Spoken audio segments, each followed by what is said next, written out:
Hello everybody and welcome back to Screen Stars. I'm here today to review the Netflix original film, The Legacy of a Whitetail Deer Hunter, a film that stars Josh Brolin and Danny McBride, and a film that also is co-written by Danny McBride.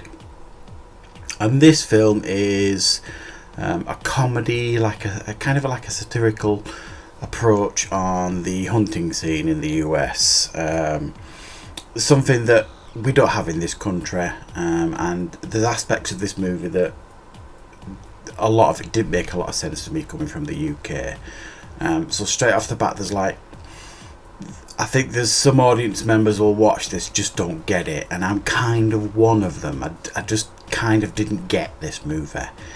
And like I say, it's a comedy film that focuses on Josh Brolin's character, Buck, I believe he is, who's some kind of legendary whitetail deer hunter.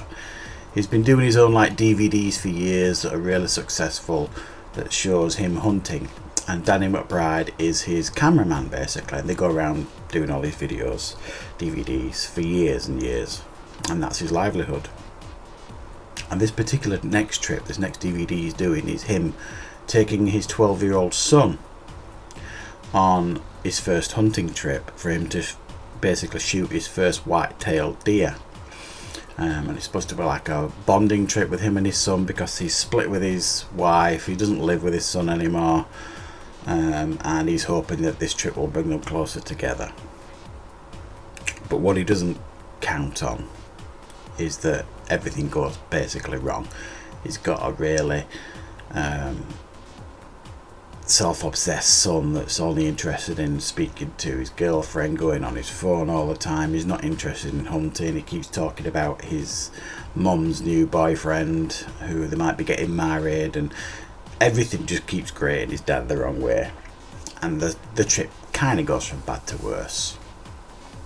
And that's essentially the story here. There's not much else to say in regards to the story. That's what it is. Now, there are aspects of this film that I think are really good. The way it's filmed, it really does look beautiful. Some of the locations are pretty outstanding. The acting is top notch. Josh Brolin's fantastic. Danny McBride is his usual self, Danny McBride. And the kid playing his son does a decent enough job. Everybody on screen here does a good job, and the locations do a good job. The comedy just didn't work for me for most of this film. It's very, very subtle, light comedy, and at times you didn't know how to take this movie, because it wasn't like full-on gags or even attempts at gags. Really, the humour and the comedy in this is kind of uncomfortable, makes you feel uncomfortable, and it just, to me, it just didn't hit home. And then at times it kind of moved into drama territory, so you just emotionally, if you like, you didn't know where to be with this movie.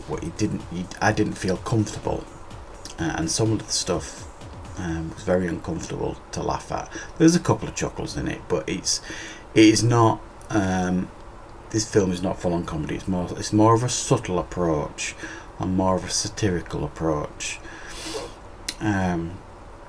And the thing that just kept grating on me, and I'm sure it was done on purpose, I know it was done on purpose, but his son in this film, honest to God, I just wanted to put my foot through the screen. He was so annoying, self-obsessed, and I know it was holding the mirror up to society in regards to how a lot of kids are these days. But it really, really got on my nerves, this kid in this film.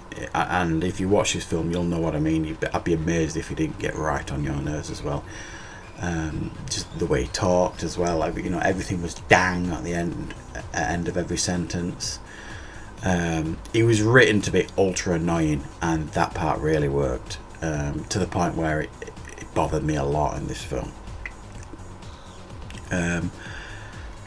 Just Danny McBride, I didn't know how to take his character, really. I really, really didn't. He does some things in this film that are so wrong.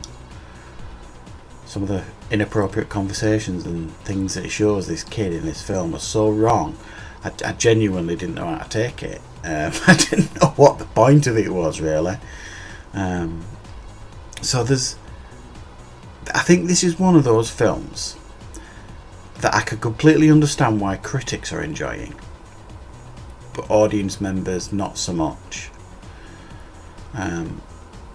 Because it's kind of one of those comedies that you can kind of take away and analyse, but I don't want to do that with a comedy.